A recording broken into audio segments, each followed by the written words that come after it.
Southwest monsoon patuloy pa rin magpapaulan sa kanluran ng bansa, especially sa Luzon at Southern Luzon area. Patuloy pa rin ang monsoon trough na nakahatap patungo sa direksyon ni Bagyong Maria na napakalayo na sa bansa.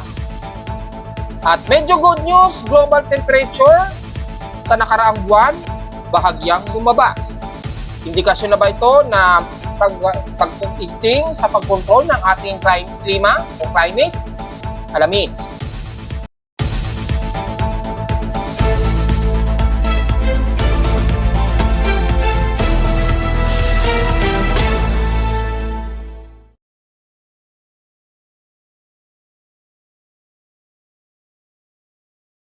Hello, good morning mga folks. Welcome po sa ating Daily Weather Bulletin at Analysis para sa araw ng Sabado, August 10, 2024. Ang oras natin, boss, may umaga ay alas 11:39 na ng umaga. Almost stationary pa rin na makakaranas tayo ng monsoon rains, lalo na sa bahagi ng kaluran ng bansa. Kasalukuyan nga po na nakakaranas kami sa Caloocan ng ilang light to drizzle rains na mga pag-ulan ngayong umaga at ngayong tanghali. At inasahan natin yan dahil kaninang madaling araw pa ay nagkaroon ng malakas na pag-ulan at nabanggit na natin yan sa ating report kahapon na patuloy tayong makakaranas ng ganyang isolated at monsoon rain showers dahil sa patuloy pa rin na bugso ng ating southwest monsoon sa kanluran. Pero sa ilang bahagi naman sa bansa, especially Northeast Luzon at ilang parte ng bandang Visayas ay medyo katamtaman pa rin at medyo maaraw pa rin ang medyo mararamdaman sa kanila. Pero ang isolated rain showers ay magpapatuloy ang forecast. Sa ating current conditions of forecast, gloomy, so windy pa rin kami sa Caloocan at may mga nakakaranas na kasalukuyang light rains. Yan, light rain kami at 3.6 mm ang rain rate. So medyo mahihinang patak lamang na ulan na may mga pagkulog at pagkidlat ang kasalukuyang nararanasan namin sa Caloocan. At makikita naman ninyo kani-kanina lamang hanggang sa kumulimlim base sa ating live CCTV snapshots. Una, maliwanag, and then maya-maya kumukulimlim, and then makikita ang biglaang buhos ng ulan as long as nabubuo ang pag-ulan. So, kitang-kita naman po yan sa ating live snapshots. Sa lowest temperature na tala ng aking weather station kaninang 5:39 AM, nakapagtala kami ng lowest of 25.7 degrees Celsius. Kahapon, pinakamataas na almost stationary na nasa 31.8 degrees Celsius ang aming highest temperature kahapon ito ng umaga at 10:08 AM. Meaning, manatiling katamtaman pero nasa digit level na heat index. Pero may tuturing na comfortable ito na heat index at 43.2 degrees Celsius ang naitala namin since kahapon yan. Ayan, dito nyo makikita yan. So, samantala sa ating PH Extremes in past 24 hours, nangunguna naman sa may bandang Katarman, Northern Samar o Eastern Samar, na nakapagtala ng 35.5 degrees Celsius na napakainit na air temperature sa kanila. Sa lowest temperature sa Baguio, balik sa 17 degrees Celsius. Ang lowest temperature sa may Baguio, well, nakakaranas din kasi sila ng ilang kalat-kalat na ulan. At pagdating naman sa inulan ay ang Lawag, Ilocos Norte na nasa 68 mm ang naging pag-ulan sa kanila. Pero sa amin sa Caloocan kahapon ay 0.3 mm lamang ang naging total rainfall namin. Ngayon lamang uli kami nakaranas ng kasalukuyang malakas-lakas o nagkaroon ng medyo moderate heavy rain showers mula kaninang madaling araw. At kasalukuyan ay drizzle light rains ang nararanasan. So far, ang aming 7 days total rainfall, 117 mm na po. So total August, total rainfall namin ay 144 mm na mga folks. Sa ating outside humidity, 91%. So napakataas ang concentration. Tumaas ito ng 6% since last hour, since umuulan po sa amin ngayon. At nasa 1,008 hectopascal sa aming atmospheric pressure instead dito since last hour. Asahan ang mga localized thunderstorms na alanganin base sa aking barometer sensor. So, nasaan natin ang mga pagkulog at pagkilag tuloy-tuloy yan at base sa ating lightning detection system, nakadetect na ng 16 strikes as of 11:43 AM. Ang aking lightning detection system sa Caloocan. 11:40 AM to be exact. So, yun lamang po. At makikita yung Doppler radar satellite imagery ay makikita po Doppler radar ay makikita po na may mga water vapor ng umaccumulate dito sa may Metro Manila at ilang karating ng kanluran ng Luzon at Southern Luzon. So expected ang mga kalat-kalat na pag-ulan. Samantala, patuloy pa rin ang space weather status natin at moderate M5.3 na maximum solar flare event na naman at inaasahan natin magtutuloy yan na R2 moderate. So patuloy ang significant impact na subsolar lit na naman ha. So expected ang mga ilang high frequency radio telecommunications na magkakaroon ng mga ilang blackout sa ating high frequency communication na tumatagal ng ilang minuto. Base sa ating NOAA KP index breakdown ngayong araw ay asahan pa rin ang potentially na hanggang G2 geomagnetic storm ha. Hanggang bukas po yan ng umaga o tanghali. At maaring tumuloy yan sa loob ng 3 araw according dito sa breakdown forecast. So expected 75% ang possible radio blackout pa rin natin. Ang ating inaasahang radio blackout. Pero normal naman ang ating solar radiation according dito.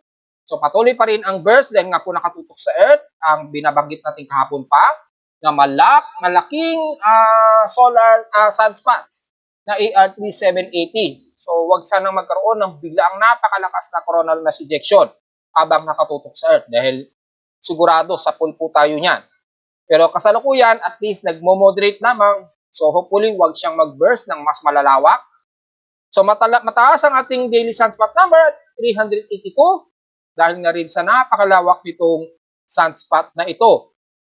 Sa forecast, asahan natin hanggang sa loob ng 3 araw ay posibleng umabot sa KP index of 5.67. Yan. So, G2 geomagnetic field ang posibleng mararamdaman natin. At posible pa rin ang tuloy-tuloy na solar X-ray flux event natin. So, solar flare. At mula pa kahapon at kung isang araw ay tuloy-tuloy po tayong nakakaranas ng minor to moderate geomagnetic field. At makikita natin sa ating solar o ghost X-ray flux chart, makikita umaabot ng R1 to R2. Naglalaro yan since kaninang madaling araw. Ayan. At tuloy-tuloy yan ngayong umaga at ngayong bago magtanghali, umabot pa ng M5, mahigit sa M5 yung geomagnetic field. In details, gamit ang ating detailed X-ray flux chart, kaya natin mag-load. Yan. Siyempre, malaki kasi ang file niyan at makikita natin ay pinakamataas na ang M5.3 na na-record.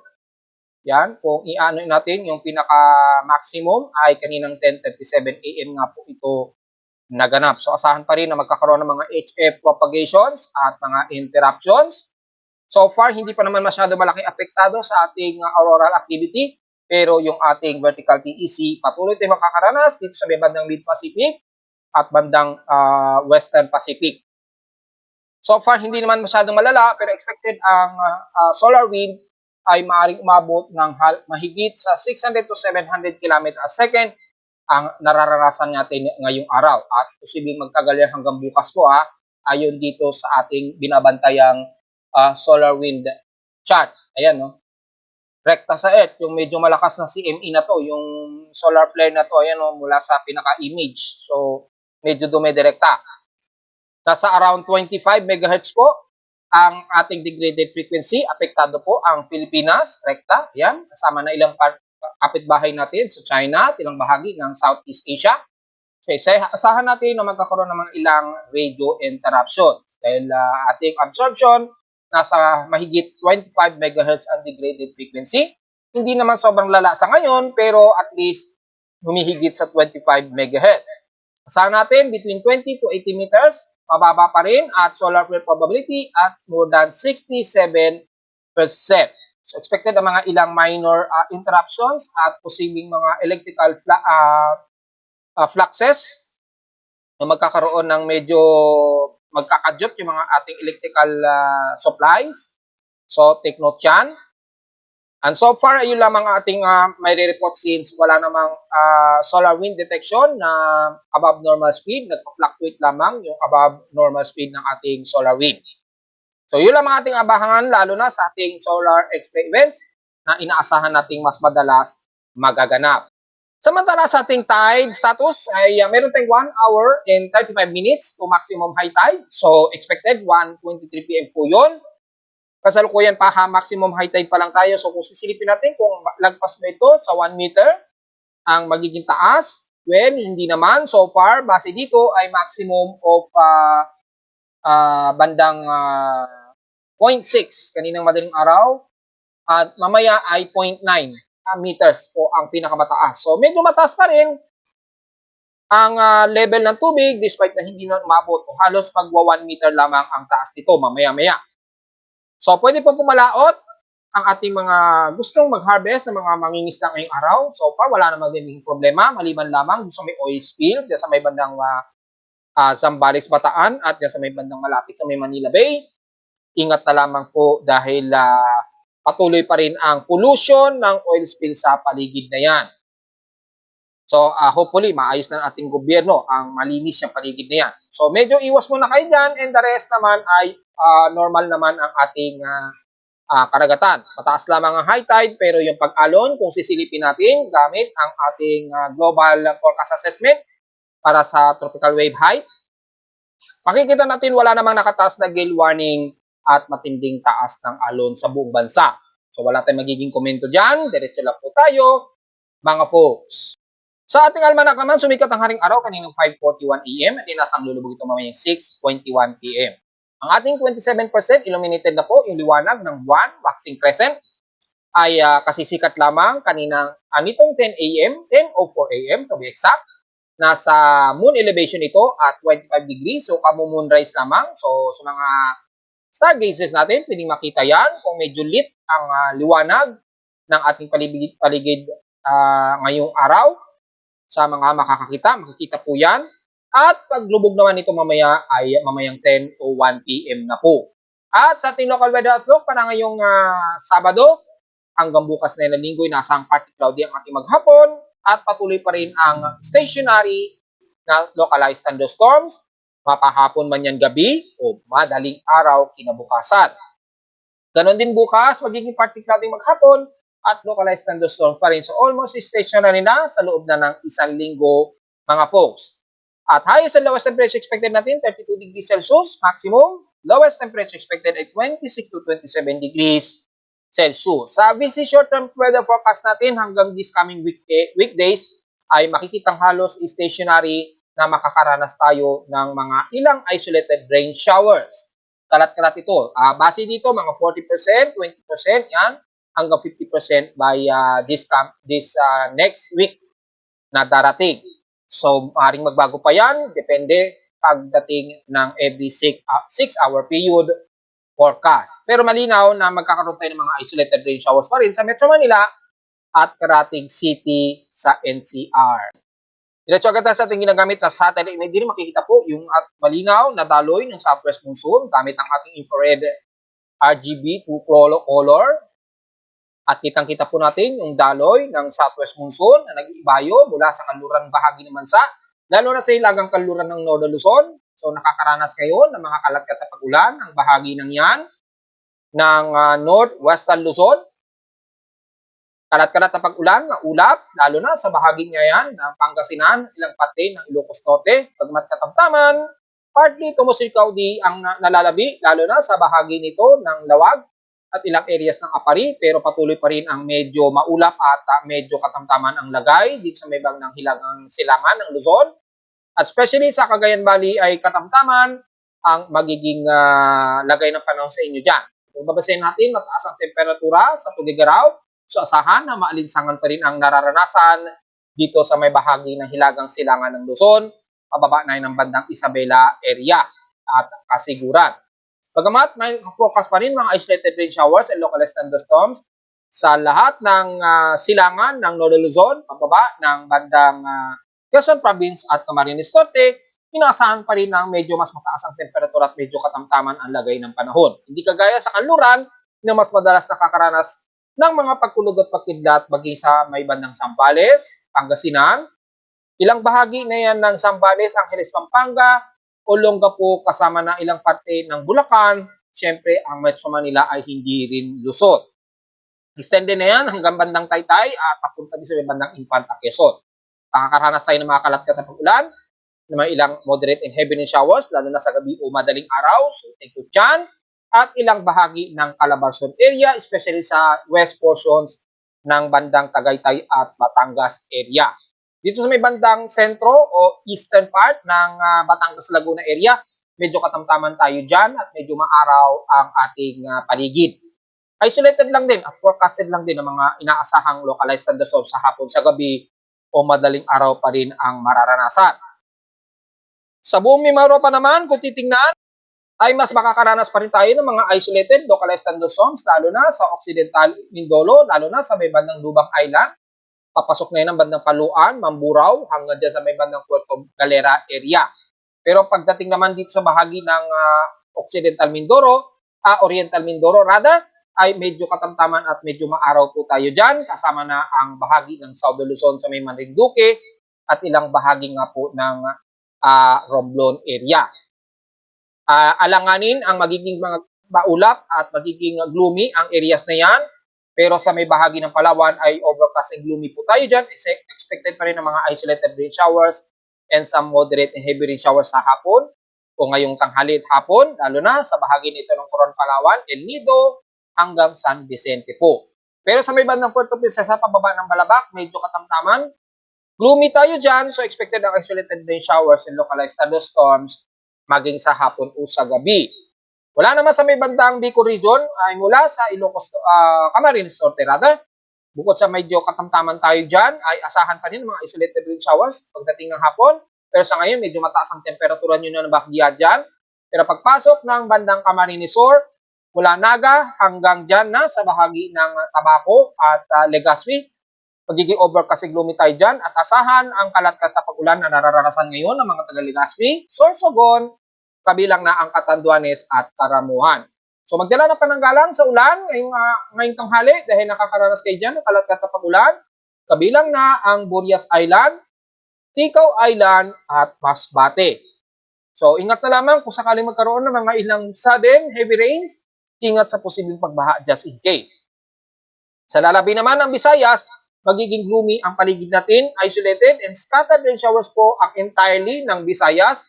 Mangilan-ngilan lamang na medyo aaraw, tas maya-maya magiging makulimlim po ang iba't ibang bahagi ng Visayas area.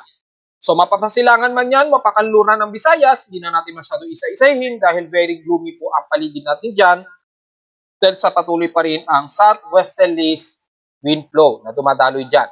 So medyo kalat-kalat po, scattered po ang mga pag-ulan dyan. Typically, mga ilang light to moderate showers ang mas madalas na iiran. May mga ilang portion lamang na heavy rain showers ang mararamdaman anytime maghapon. Pero mas madalas, mga ilang moderate, light to moderate showers po ang mas madalas na iiran. Base sa ating infrared heavy rain potential, dito lamang sa may karagatan ng east portions ng Luzon at bandang Bicol region, ay may mga potentially heavy rain showers. Depende kung magpang-abot sa may bandang Bicol, magdala na namang ng pananggalang sa ulan anytime dahil yung cluster ng kaulapan dito ay maaaring umabot sa may Kabikulan area na magdudulot ng moderate and heavy rain showers. So medyo ready po tayo dyan. So the rest mula sa may central ng Visayas, kabilang na ang Cebu, and the rest ng Leyte ay makakaranas kayo ng mga ilang kalat-kalat ulan pa rin dito maghapon. So hindi na natin masyado iisa-isahin. At mula naman sa may bandang Mindanao, mula bandang Northern Mindanao, magiging gloomy din tayo dyan. Kalat-kalat din ang mga kalat na pag-ulan na may ilang pagkilat at pagkulog mula Surigao del Norte, Butuan, Cagayan de Oro hanggang Iligan na po yan. Extended hanggang dyan sa may bandang Zamboanga Peninsula na po yan. Bagamat katamtaman silang bahagi ng Cagayan City at ilang bahagi ng Osamis, Maguindanao, Sorsogon area, pero asahan ang mga gloomy na himpapurin, so expected na rin mga ilang kalat-kalat na isolated rain showers at localized thunderstorms. At mula sa sentro ng Mindanao hanggang Davao region ay magiging katamtaman din pero overcast and gloomy at mga isolated rain showers din ang iiral hanggang dito sa buong bahagi ng Caraga area, pababa na yan ng Compostela Valley sa Davao de Oro, pero magiging maaraw ng bahagya at katamtaman na medyo may maalisang ang panahon dito sa may bandang Pantukan, Banay-Banay, pababa ng Governor Generoso. Nakataas pa rin ang forecast na isolated rain showers dyan sa bandang Governor Generoso na nabanggit natin, Mati, at ilang bahagi ng Sarangani at Glan. So, mga isolated lamang madalas ang pag-ulan. Generally, halos buong southern part ng bansa natin ay mostly gloomy, isolated at kalat-kalat po ng mga pag-ulan ang iira sa atin. So, importante magdala po tayo ng mga pananggalang sa ulan dahil po sa kalat-kalat at biglaan ang mga buhos ng ulan ngayong maghapon mga folks. Then malawakan po ang ating southwesterlies. Kamustahin naman natin ang tropical cyclone na binabantay natin. Itong si Severe Tropical Storm Maria, bahagyang humina habang ito ay lumalapit na dahil extratropical cyclone na halos siya dito sa may silangan ng Tokyo na namataan na ay hindi na masyadong makakapekto sa bansa yung epekto ni Maria. As of 8 o'clock AM, namataan na ito sa may bandang silangan ng Tokyo, Japan. So, nakataas ngayon ang tropical signal o wind signal sa bahagi na yan ng Japan, Eastern Japan area o bandang Tokyo. So, malayo nang apektado ito sa bansa, maliban na lamang sa monsoon trough na medyo nakahatak ng auto shear wind mula kay SDS Maria. Yung southwest monsoon inflow nito mula sa silangan ng bansa ay nagdudulot pa rin mga kalat-kalat na pag-ulan. Samantala, si 91W, gaya ng aking binanggit, since yung isang araw na natin nakamonitor yan, dahil ating binabanggit, may pinapakita kasi potentially itong C91W na posible pa siyang mag-re-enhance o bago o pagka-exit nito ng ating Philippine Area of Responsibility. May mga forecasted kasi na pinapakita na posible pa itong mag-re-enhance. Kaya nakalipas na ang halos 3 araw na nanatiling nakamonitoring pa rin sa tropical cyclone sector itong C91W. Although 2 days ago pa inalis na sa listahan ng mga iba't ibang mga meteorological agencies gaya ni GMA at Joint Typhoon Weather Centers, C91W, pero sa ating real-time monitoring ng ating tropical cyclone sector, nanatili pa rin siyang aktibo maging sa ating pinaka-aggressive tropical cyclone sector monitoring. Aktibo pa rin siya until now, despite na inalis na sa mga iba't ibang mga weather agencies. At so far sa ating floater ng status ni Maria, nanatili pa rin improve pa rin at napaka-organized pa rin ang sirkulasyon ni Maria. Although severe tropical storm na lamang siya. At dahil extratropical zone na ang dinadaanan niya, nilalabanan na lamang niya ang lamig ng temperatura ng karagatan dyan. So, yung kanyang outer rain band pa rin, nagbubunsod pa rin ng masama o masungit na panahon dito sa may bandang east ng Tokyo at ilang bahagi dyan sa may bahagi ng Eastern Japan, kabilang na ang parte ng Fukushima, Sendai, hanggang Iwate at Hachinobe. So at least dyan lamang sila naka-apekto dahil yung nilindol dito sa may bandang Kyushu, Japan, medyo nagkaroon na ng ilang nasawi yata na mamamayan dyan. So nagkaroon na ng prediction. Well, inaalam ko pa rin kung paano na nagkakaroon ng prediction ang Japan para daw sa sinasabi nila umanong mega quake na pinag-iingat daw ang karatig bansa. Well, ang alam ko kasi hindi na pe-predict kasi talagang earthquake, pero mayroong technique daw ang Japan kung paano nila posibleng ma-predict ang susunod na mega quake. Naglalaro daw ito between magnitude 8 to 9. Malakas po yun Very destructive na earthquake yun. So, inaaral ko pa kung paano nila na may method yung ganong prediction. Anyway, sa ating binabantay naman na tropical cyclone sector nga po ay nanatiling organized itong si Maria at si 91W naman, although napaka-disorganized na po ng kanyang paligid dito. Pero kung mapapansin ninyo, medyo meron pa rin bahagyang swirling ng sirkulasyon sa pinakasentro nito. Ayan ito yung pinakasentro ng puyo niya kitang-kita pa rin sa floating satellite image. Kaya patuloy pa rin minomonitor ng ating tropical cyclone sector. May mga sirkulasyon pa rin kasi siyang nakikitaan doon sa pinaka-low level convection. Meron pa rin siyang bahagyang low level convection. So yun po ang malinaw dyan kaya nanatiling nakatutok ang mga satellite monitoring systems. Kung mababasa naman natin ang ating West Pacific Basin, gamit ang ating tropical cyclone assessment monitoring, manatiling napakataas ng anomaly ni 91W at ng paligid nito. So, nanatiling active yung monitoring niya. Pero kasi dito napakalawak nung discarded forecast ng kanyang tropical cyclone prediction anomaly. Pero pinakasentro niya ay mataas po, above 60% pa rin yung anomaly niya. So, posible pa rin anytime na magkakaroon ng enhanced development ito si 91W. At ayon sa ating global spectral model, makikita nga po natin dito, ayan, kung i-rewind natin, Nabanggit na natin yan between August 12 o 13. Yan. Mga August 13 to 14, 2024. So, Tuesday siguro yon to Wednesday. So, this coming week na po, dito natin malalaman kung magre-intensify itong C91W or baka naman baguhin nila o ipalit nila sa susunod na invest name. Papalitan si 91W. Magiging 95W. Well, tingnan po natin kasi inalis kasi sa mga ibang meteorological agency. So kapag ni-restore nila to, posible tawagin na nila as 95W. Tingnan natin kung i-restore nila si 91W or magpapalit ito as 95W. So between August 12 o 13 to 14, so Monday to Wednesday, this coming week, dito natin malalaman kung magre-intensify ito kasi nakikitaan sa ating global spectral model ang intensification niya. At makikita pa nga, mukhang aabot pa nga sa tropical depression, no? Yung susunod sa kanya. Kagandahan naman nito is, kagaya ni Maria, ay palayo din ito ng ating bansa o ng Philippine Area of Responsibility. Yun ang kagandahan nito. Sa mean sea level pressure naman, kung titingnan natin, ay dito makikita po, naging tropical depression siya at naging tropical storm pa. Yan, naging tropical storm siya between August 14, so mga August 14 po, mga Wednesday po to Thursday. Yan, hanggang sa naging severe tropical storm pa according dito. So tingnan natin kung mangyayari yan or manatiling hanggang tropical storm siya. Yan, kung sa ngayon, nakikita ko lang dito sa analysis hanggang tropical storm lamang ang inaasahang aabutin niya. So, depende na lamang by Wednesday o Thursday next week kung aabot pa siya ng severe tropical storm. Ang malinaw lang naman dito ay nagkaroon ng re-intensification o posibleng bagong itatawag sa kanya as 95W. So, abang-abang na lamang po natin. Dahil kapag lumakas yan, maaaring mag-improve na naman ng tuloy-tuloy ang ating southwest monsoon na magdudulot ng mga kalagkat na pag-ulan sa bansa this coming weekdays, lalo na by Tuesday o Wednesday na po yan.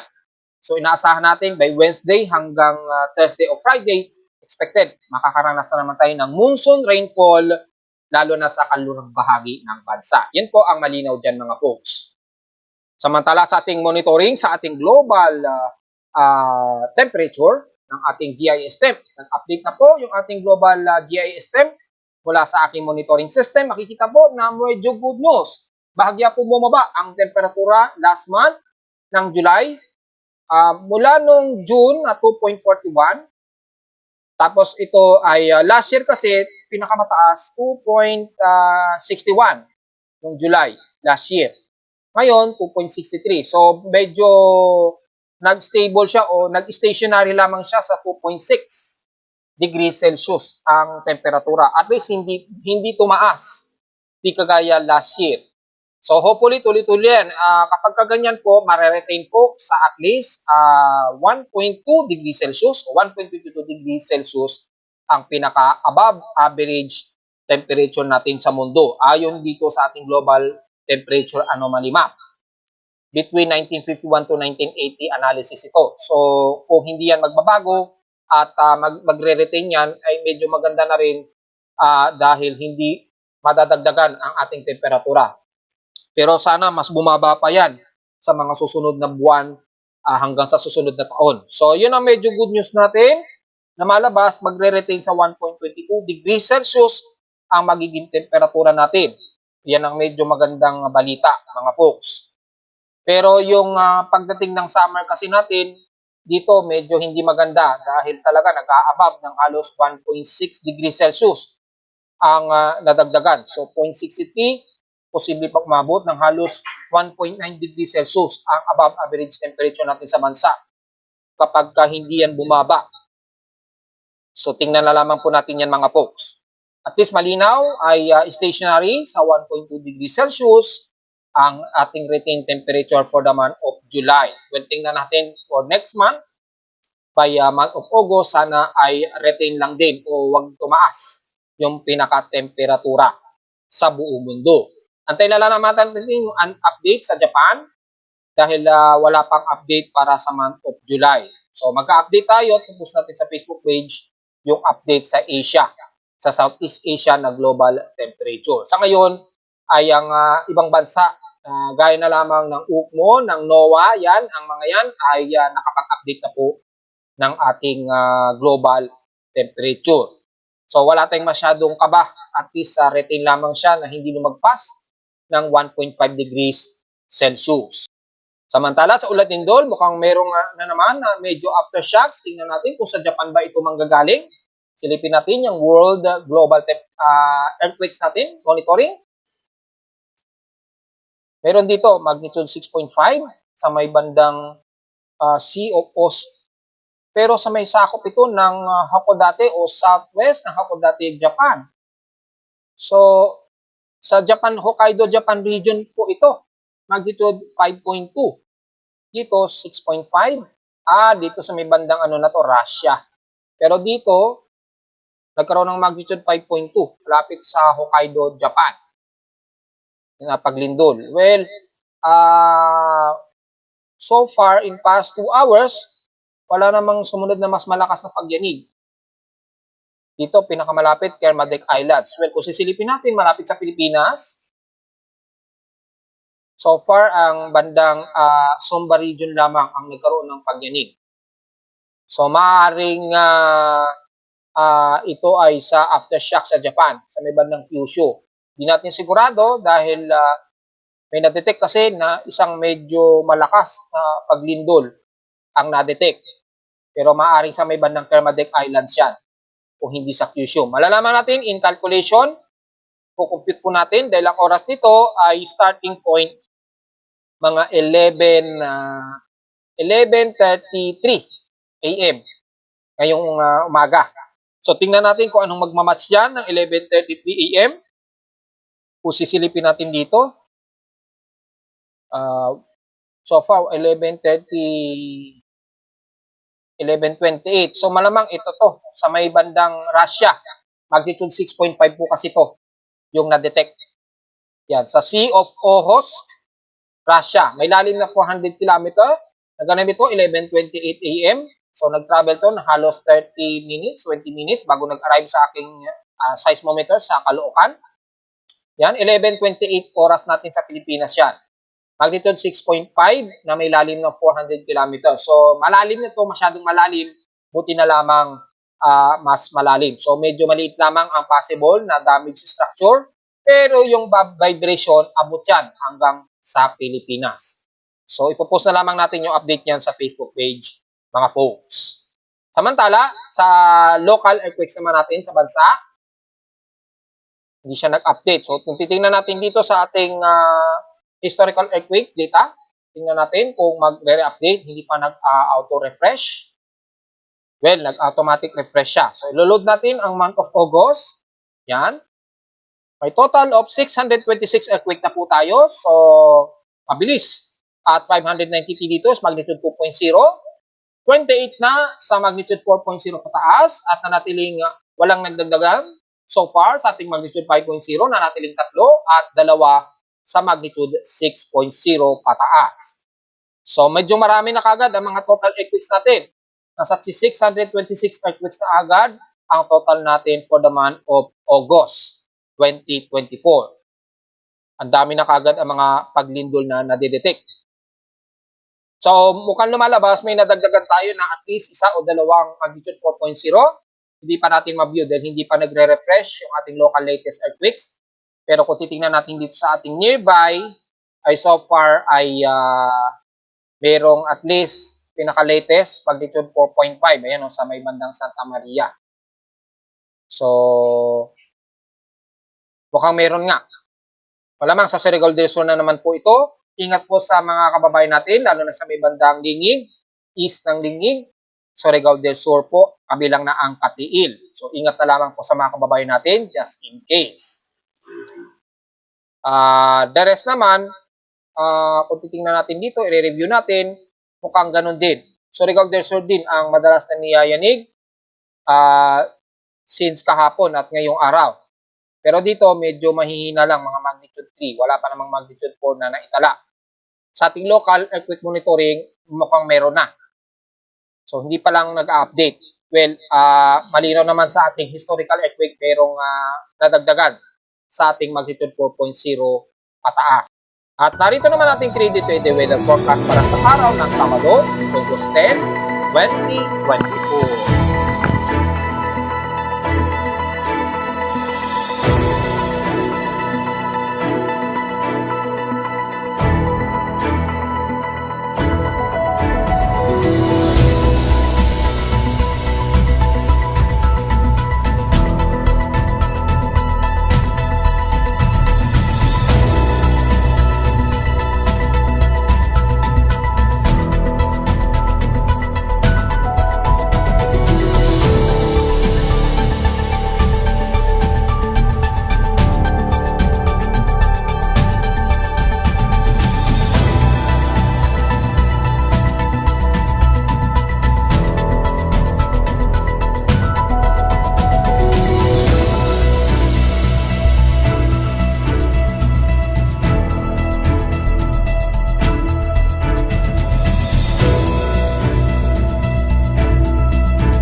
At hanggang dito na lang po ating daily weather bulletin at analysis para sa araw ng Sabado, August 10, 2024. Huwag po kalimutan na mag-like, share, and subscribe po sa ating YouTube channel at visit naman anytime sa ating website na www.timoweather.com para sa gusto malaman pa ang ibang detalye na hindi natin isama ngayong umaga. Almost stationary lang naman kasi ang ating mararamdaman ng mga pag-ulan at mga pagtulog at pagkidlat sa iba't ibang panig ng bansa. At visit lamang din sa aking website sa gusto malaman ng real-time at dynamic events, lalo na't umuulan-ulan tayo ngayon sa Metro Manila, mula sa aking weather station, sa Caloocan, at sa data feeds mula sa iba't ibang weather agencies. Maraming salamat po mga folks at magandang araw po sa ating lahat.